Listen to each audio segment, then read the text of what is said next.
Welcome back to another episode of This Piece of History. On this week's episode, I'm going to share a signed photo from one of the best-selling musicians of all time, and I'm going to tell you a little bit about the story behind it. This is a signed photo from Drake. This is an 8x10 photo that I was able to purchase, and as you can see, it's got his Aubrey Graham autograph with the 6 inscription right there. So that's like his full autograph. It's a lot bigger than the AG you'll see on a lot of like vinyls and stuff he signs. So this is a really cool piece, and I was able to pick this up in a deal a couple months back.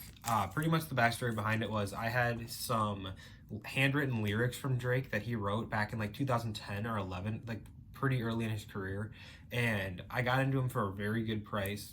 I was able to flip them up, and I was able to sell them for a good profit. And what I was able to do is I was able to get this photo as well as another signed vinyl from him, which I have since flipped. But I was able to get this photo, and I knew that I wanted to keep this one just because it's like, as you can see, it's a PSA slabbed photo. It's got the full inscription, and then it also has the PSA sticker. So in a way, it's like dual certed. It's been looked up at PSA twice and passed authentication both times.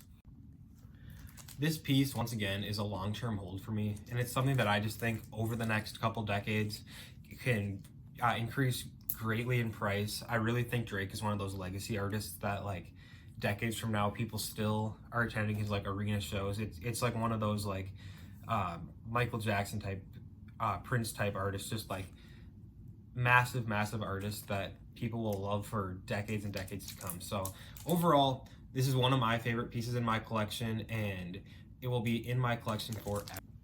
One other piece of memorabilia from Drake that I have that I think is pretty cool is kind of his rookie card. This is from like a 2010 Justin Bieber Panini produced set, but as it says on the card, this is like a first print, and it's got Drake and Justin Bieber on the card. It's just like a very oddball item that I found at a show once, and there's the back of the card, but it's pretty cool, and I think someday I'd love to get this signed by Drake. I know I've got like the Kanye West Topps card with Taylor Swift, and I got a couple other like music focused cards, so it'd be really cool to get this one signed someday and get this into the signed card case. But for now, it's going to sit like this in my collection.